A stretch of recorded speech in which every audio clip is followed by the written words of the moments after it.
اور آج الحمدللہ آپ صحیح سلامت جی رہے ہیں اس روئے زمین پر کہ جنات کو پہلے سے ہٹایا گیا. پھر بھی کچھ لوگوں میں آ جاتے ہیں جنات، کچھ کے تو ریئل ہوتے ہیں اور کچھ کے ناٹک ہوتے ہیں. جنات کا آنا جانا ہے، لیکن السلام علیکم ورحمۃ اللہ وبرکاتہ. الحمدللہ وکفا وسلام علی حبیبہ المصطفى، اما بعد. بحمدہ تعالی وبکرم مصطفیٰ صلی اللہ تعالی علیہ وسلم. رمضان المبارکہ کی تراویح کے سلسلے میں آج بحمدہ تعالی وبکرم مصطفیٰ صلی اللہ تعالی علیہ وسلم قرآن عظیم کے 27 پاروں کی تلاوت مکمل ہو چکی. اللہ کریم بقیہ 3 پاروں کی تلاوت ہمیں تجوید کے ساتھ کرنے اور آپ سب کو سماعت کرنے کی توفیق عطا فرمائے. آج آپ نے کئی اہم سورتوں کی تلاوت سماعت کی ہے. سورہ زاریات، سورہ طور، سورہ نجم، سورہ قمر، سورہ رحمان، سورہ واقعہ، سورہ حدید، یہ تمام سورتیں آج تلاوت ہوئی. اور ہر ایک میں اللہ تبارک و تعالی نے بڑے عظیم پیغامات عطا فرمائے ہیں. سارے سورتوں کی تفصیلات مختصر سی محفل میں بیان نہیں کی جا سکتی. سورہ رحمان اس کو زینت القرآن کہا جاتا ہے، قرآن کی زینت ہے. اور اللہ کریم نے اس میں اپنی مخلوقات میں سے 2 مخلوق سے یہ پوچھ رہا ہے، ایک جنات سے اور ایک انسانوں سے. فَبِأَيِّ آلَاءِ رَبِّكُمَا تُكَذِّبَانِ، مشہور و معروف آیت ہے جو کنٹینیو کئی مرتبہ ریپیٹ ہوئی ہے اس سورے میں. اور اللہ تعالیٰ فرماتا ہے، اے جنات اور اے انسانوں، تم میری کون کون سی نعمتوں کو جھٹلاؤ گے. تو اس سے پتہ چلتا ہے کہ اللہ تبارک و تعالیٰ نے جنات کو بھی مخاطب فرمایا تو وہ بھی مکلف ان تمام چیزوں کے ہیں. نعمتوں کی ناشکری نہ کریں، اللہ کی عبادت کریں. ان کے احکامات جیسے ہیں وہ اس مخلوق کو معلوم. لیکن اللہ تبارک و تعالیٰ نے سورہ رحمان میں جہاں جہاں یہ آیت بیان فرمائی، دونوں سے مخاطب کیا، انسانوں سے بھی اور جنات سے بھی. جنات ہمارے سے بھی زیادہ نافرمان گزرے اور انسانوں کی پیدائش سے پہلے جنات کو اس زمین پر بھیجا گیا تھا. روایات یہ بتاتی ہیں.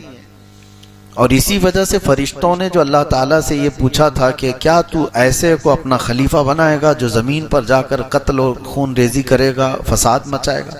جب اللہ تعالیٰ آدم علیہ السلام کو پیدا کر رہا تھا تو فرشتوں نے یہ سوال کیا تھا. تو انہوں نے کیا دیکھ کر کے سوال کیا تھا؟ فرشتوں کو کیا پہلے سے کس چیز کا علم تھا؟ انسان تو ابھی روئے زمین پر آیا بھی نہیں، اس سے پہلے فرشتے کہہ رہے ہیں ایسے کو تو بنائے گا جو زمین پر جا کر فساد مچائے گا. تو روایات یہ بتاتی ہیں کہ فرشتے اس بات پر قیاس کر رہے تھے اس سے پہلے بھی ایک مخلوق آئی، وہ جنات تھے، اور ان کو روئے زمین پر جب بھیجا گیا تو انہوں نے بڑا قتل اور خون ریزی مچائی، بہت فساد کیا اس روئے زمین پر. اور جنات کی تعداد انسانوں سے بھی 10 گنا زیادہ. بعد میں پھر ان کو سب کو اس روئے زمین سے بھگا دیا گیا جزیروں کی طرف، اور روئے زمین کو خالی کر دیا گیا انسان کے لیے. اور آج الحمدللہ آپ صحیح سلامت جی رہے ہیں اس روئے زمین پر کہ جنات کو پہلے سے ہٹایا گیا. پھر بھی کچھ لوگوں میں آ جاتے ہیں جنات، کچھ کے تو ریئل ہوتے ہیں اور کچھ کے ناٹک ہوتے ہیں. جنات کا آنا جانا ہے، لیکن ان کو اتنے اختیارات نہیں ہیں جتنے آپ کو یہاں پر دیے گئے. قرآن میں اللہ نے آپ سے کہا کہ تم اشرف المخلوقات ہو. وَلَقَدْ كَرَّمْنَا بَنِي آدم، اللہ فرماتے ہم نے آدم کی اولاد کو تاج کرامت عطا کی، عزت عطا کی. وَحَمَلْنَاهُمْ فِي الْبَرِّ وَالْبَحْرِ، ہم نے خشکیوں میں اور تریوں میں اس کو طاقت دی ہے. وَفَضَّلْنَاهُمْ عَلَى كَثِيرٍ ممن خلقنا تفضیلا، اللہ فرماتا ہے ہم نے جتنی مخلوق بنائی ان میں سب سے اس کو افضل بنایا ہے. لقد خلقنا الانسان فی احسن تقویم، ہم نے انسان کو سب سے اچھی صورت میں بنایا. اللہ کی یہ پسندیدہ مخلوق اللہ کی چنندہ مخلوق انسان ہے۔ رہی بات جنات کی تو انہوں نے سرکشی کی، نافرمانیاں کی، لیکن ان میں بھی بہت سارے فرما بردار ہوئے۔ اللہ کے رسول صلی اللہ تعالی علیہ وسلم کے بتانے سے ہمیں پتہ چلتا ہے، حضور نے فرمایا یہ سورہ رحمان میں نے جنات کے سامنے بھی تلاوت کی تو وہ تم سے اچھا جواب دے رہے تھے، یعنی وہ رو رہے تھے اور گڑ گڑا رہے تھے اور یوں کہتے تھے کہ اے اللہ ہم تیری کسی نعمت کی ناشکری نہیں کرتے، ہم تیری کسی نعمت کو نہیں جھٹلاتے۔ تو ان آیتوں کے جواب میں دل سے آدمی کو یہ کہنا چاہیے جب بھی یہ تلاوت ہو فَبِأَيِّ آلَاءِ رَبِّكُمَا تُكَذِّبَانِ، تم کون کون سی نعمتوں کو میری جھٹلاؤ گے، تو آپ دل میں یہ اللہ کریم کی بارگاہ میں عرض کریں لا نُكَذِّبُ بِآيَاتِكَ یا اللہ، اے اللہ ہم تیری کوئی نشانی کو نہیں جھٹلاتے، ہم تیری کسی نعمت کا انکار نہیں کرتے۔ یہ تو عربی میں ہے، جبکہ سورہ والتین جب پڑھتے تھے میرے آقا صلی اللہ تعالی علیہ وسلم، اس کی آخری آیت کیا ہے؟ الیس اللہ باحکم الحاکمین، جس کا مطلب ہوتا ہے کیا اللہ احکم الحاکمین نہیں ہے، سارے حاکموں کا حکم نہیں ہے اللہ؟ آیت یہاں پر ختم ہو گئی، سورہ بھی ختم ہو گئی، لیکن روایات یہ ملتی ہیں کہ اس کے جواب میں میرے آقا فرماتے ہیں بلا وَأَنْتَ أَحْكَمُ الْحَاكِمِينَ، کیوں نہیں مولا تو ہی احکم الحاکمین ہے۔ تو قرآن پڑھنے کے بعد معنی اگر آپ کو سمجھ میں آئے تو ان آیتوں کے بعد آپ کے دل کا یہ اظہار ہو تبھی تو آپ کی رغبت ہوگی قرآن کی طرف سے، ورنہ تو کھجاتے ہوئے تلاوت سنتے رہے تو کیا خبر قاری کیا پڑھ کے چلا گیا۔ تو سورہ رحمان میں اللہ تبارک و تعالی نے شروعات کہاں سے فرمائی؟ الرحمن، اتنا تو مسلمانوں کو پتا ہونا چاہیے، الرحمن علم القرآن، اس کے بعد خلق الانسان علمہ البیان۔ یہ چار ہی آیتیں میں بتاتا ہوں آپ کو، چار ہی آیتوں کے بارے میں شروع میں۔ الرحمن، رحمان وہ اللہ ہے، رحمان علم القرآن، اس نے قرآن سکھایا۔ علم القرآن کا مطلب ہوا قرآن سکھایا۔ یہاں پر کس کو سکھایا ہے کچھ نہیں ہے، الرحمن علم القرآن دوسرے نمبر پر آیت ہے، رحمان ہے جس نے قرآن سکھایا۔ تیسرے نمبر پر آتی ہے خلق الانسان، پھر انسان کو پیدا کیا، انسان کو پیدا کیا۔ رحمان ہے اس نے قرآن سکھایا، انسان کو پیدا کیا۔ انسان کو پیدا کرنے والی آیت بعد میں ہے، قرآن سکھانے والی پہلے ہے۔ تو پہلے کس کو سکھایا گیا؟ پھر وہ رحمان ہے، قرآن سکھایا، کس کو سکھایا؟ وہاں تو آیت میں بعد میں آ رہا ہے خلق الانسان، انسان کو پیدا کیا۔ تو انسان کو بعد میں جب پیدا کیا گیا ہے تو قرآن کس کو سکھایا گیا ہے؟ تو اس تفسیر میں آپ دیکھیں گے تو بڑے بڑے فقہاء، بڑے بڑے مفسرین اپنی اپنی تفاسیر جو رکھے ہیں، آپ کی آنکھیں کھلی رہ جائیں گی۔ خلق الانسان سے مراد کون سا انسان ہے؟ وہ آدم علیہ السلام ہے، آدم علیہ السلام کو پیدا کیا۔ اور علم القرآن، قرآن کس کو سکھایا؟ وہ نور محمدی کو سکھایا، جس کا فرمان خود فرمان عالی شان ہے، کنت نبیا وآدم بین الماء والتین، میں تو اس وقت بھی نبی تھا جب آدم کو مٹی اور پانی میں گوندھا جا رہا تھا۔ پتا چلا کہ انسان آدم علیہ السلام اگر یہاں مراد ہیں تو ان کے آنے سے پہلے بھی کوئی تھا، ان کے آنے سے پہلے بھی کوئی تھا۔ وہ کون تھا؟ وہ جو نہ تھے تو کچھ نہ تھا، وہ جو نہ ہو تو وہی تھے۔ وہی ہے اول، وہی ہے آخر، وہی ہے ظاہر، وہی ہے باطن، وہی ہے قرآن، وہی ہے فرقان، وہی ہے طٰہٰ، وہی ہے یاسین۔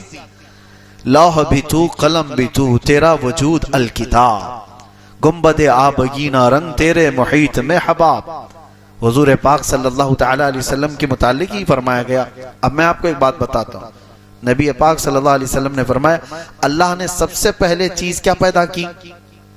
سب سے پہلی چیز، حدیثیں الگ الگ، حضور فرماتے ہیں سب سے پہلے پیدا کی جانے والی چیز قلم ہے۔ کیا ہے؟ اور پھر ایک حدیث میں ہے سب سے پہلے چیز پیدا کی گئی ہے لوح، لوح کا مطلب وہ تختی جس پر سارے لوگوں کی تقدیریں لکھی گئیں. تو ایک حدیث میں ہے کہ اللہ کے نبی صلی اللہ علیہ وسلم فرماتے ہیں سب سے پہلے اللہ نے قلم کو پیدا کیا، اور ایک حدیث میں سب سے پہلے اللہ نے لوح کو پیدا کیا، اور حدیث جابر میں تو اللہ کے نبی فرماتے ہیں سب سے پہلے اللہ نے میرے نور کو پیدا کیا، حضور کے نور کو پیدا کیا. 3 حدیثیں ہیں. ایک حدیث میں سب سے پہلے، اب آپ بتاؤ پھر پہلے کون سی چیز آئی ہوگی؟ سب سے پہلے تو قلم کہا جا رہا ہے، پھر ایک حدیث میں کہا جا رہا ہے سب سے پہلے لوح ہے، پھر ایک میں کہا جا رہا ہے سب سے پہلے نور محمدی کو پیدا کیا گیا. ہے کون سب سے پہلے پیدا کیا ہوا ہے؟ اس کی تطبیق کو سمجھنے کے لیے اقبال کا وہ شعر پڑھنا چاہیے. سب سے پہلے لوح پیدا کی گئی کہ قلم پیدا کیا گیا کہ نور محمدی؟ تو وہ ایک شعر میں بتاتے ہیں نہیں نہیں یا رسول اللہ، لوح بھی تو قلم بھی تو، تیرا وجود الکتاب. لوح بھی تو قلم بھی تو، یعنی جہاں لوح کا ذکر آیا ہے اس سے مراد رسول اللہ کی ذات، جہاں قلم کا ذکر ہے اس سے مراد بھی حضور کی ذات. تیرا وجود الکتاب، کتاب بھی یا رسول اللہ صلی اللہ تعالی علیہ وسلم سے مراد آپ ہیں. اور پھر یہ سب سمجھنے کے لیے یہ لوح ہو، قلم ہو، کتاب ہو، پھر اعلیٰ حضرت کو پڑھنا ہوگا وہ جو نہ تھے تو حضور پاک صلی اللہ تعالی علیہ وسلم. اور ایک حدیث ہے کنتو کنزن مخفیًا، اللہ فرماتا ہے میں ایک چھپا ہوا خزانہ تھا، میں ایک چھپا ہوا خزانہ تھا. فَأَرَدْتُ أَنْ أُعْرَفَ، اللہ فرماتا ہے میں نے یہ ارادہ کیا کہ میں پہچانا جاؤں یا میرا تعارف کرایا جائے. فَخَلَقْتُ الْخَلْقِ، پھر میں نے مخلوق بنائی، خلق بنائی. اب اس خلق سے مراد کون ہے؟ صوفیہ فرماتے ہیں وہ رب ذوالجلال کے حبیب صلی اللہ تعالی علیہ وسلم کی ذات ہے. تو اللہ کے نبی صلی اللہ علیہ وسلم کو ایک لقب میں یہ کہا جاتا ہے مظہر خدا، مظہر خدا، جس کا مطلب ہوتا ہے اللہ تعالیٰ نے اپنی پہچان کے لیے جو سب سے بڑی چیز بنائی وہ محمد عربی کی ذات ہے، حضور پاک کی ذات ہے. سب سے بڑی چیز اللہ کی پہچان کے لیے اس کائنات میں کوئی آئی ہے چیز تو وہ کیا ہے؟ محمد عربی کی ذات. اور رسول کو دیکھ کر کے اگر کوئی اللہ کو نہیں پہچانا تو پھر وہ کچھ بھی نہیں پہچانا. ویسے تو اللہ کی ہزاروں نہیں کروڑوں نشانیاں ہیں، آسمان بھی اللہ کی نشانی، زمین بھی اللہ کی نشانی، چاند بھی اللہ کی نشانی، سورج کا مدار پر چلنا یہ بھی اللہ کی نشانی، ستارے یہ ایک دوسرے سے نہیں ٹکراتی یہ اللہ کی نشانی. وہ سب رب تعالیٰ نے سورہ رحمان میں بیان فرمایا یخرج منہما اللؤلؤ والمرجان. دیکھو سمندروں میں مرج البحرین یلتقیان بینہما برزخ لا یبغیان، 2 سمندروں کو اللہ ایسے چلاتا ہے کہ بیچ میں ایسا برزخ ہے، نہ ادھر کا سمندر اس میں ملتا ہے نہ ادھر کا ادھر. ایسے ایک جگہ نہیں کئی جگہ پر کائنات میں چیزیں موجود ہیں کہ 2 سمندر آپس میں ملتے ہیں، دونوں کا رنگ الگ، دونوں کا مزہ بھی الگ، لیکن ان کو روکنے کے لیے بیچ میں کوئی دیوار نہیں، اور پانی ہے کہ برابر نہ اس کا رنگ اس میں آتا ہے نہ اس کا رنگ اس میں آتا ہے. اور قرآن میں اللہ فرماتا ہے بینہما برزخ لا یبغیان، ان دونوں کے بیچ میں ایک برزخ ہے جو ان کو ملنے نہیں دیتا. وہ کیا ہے برزخ؟ نہ دیوار ہے نہ لکڑی ہے نہ کپڑا ہے، کچھ بھی نہیں ہے، لیکن اللہ فرما رہا ہے کوئی حکم ہے جو انہیں ملنے سے روکا ہوا ہے، کوئی حکم ہے وہ اللہ کا حکم ہے. اور پھر مولا فرماتا ہے ان دونوں سمندروں سے موتی اور مرجان نکلتے ہیں، یخرج منہما اللؤلؤ والمرجان. پھر اللہ تعالیٰ فرماتا ہے وَلَهُ الْجَوَارِ الْمُنْشَآتُ فِي الْبَحْرِ كَالْأَعْلَامِ. اور پھر اللہ تعالیٰ فرماتا ہے کل من علیہا فان ویبقى وجہ ربک ذو الجلال والاکرام. یہ ساری کائنات میں جتنی طاقتور چیزیں تم دیکھ رہے ہو سب کے سب فنا ہو جائیں گی، باقی رہنے والی صرف تمہارے رب کی ذات ہے. سب چیزیں فنا ہو جائیں گی. یہ پہاڑ، اونچے اونچے پہاڑ جس کو ختم کرنے کے لیے سالوں لگ جاتے ہیں، ایک پہاڑ کو کاٹنے لگ جاؤ تو تمہاری زندگی ختم ہو جائے، لیکن یہ طاقتور پہاڑ اڑا دیے جائیں گے روئی کے پھائے کی طرح. یہ سارے سمندر اچھال دیے جائیں گے. وَإِذَا الْبِحَارُ سُجِّرَتْ، اللہ نے قرآن میں فرمایا سمندروں میں آگ لگا دی جائے گی، چاند اور سورج ٹکرا دیے جائیں گے. اذا الشمس كورت واذا النجوم انكدرت، ستارے آپس میں ٹکرا دیے جائیں گے، چاند اور سورج کو ٹکرا دیا جائے گا، زمین میں ایک بڑا طوفان ہوگا، سب فنا ہو جائیں گے. لیکن اللہ رب العزت فرماتا وَيَبْقَى وَجْهُ رَبِّكَ ذُو الْجَلَالِ وَالْإِكْرَامِ. عظمت اور جلال والے تمہارے رب کی ذات باقی رہے گی، باقی کچھ نہیں رہے گا۔ اور یہ ساری نشانیاں بتا کر رب تبارک و تعالیٰ فرماتا ہے پھر تم کون کون سی نعمتوں کو جھٹلاؤ گے۔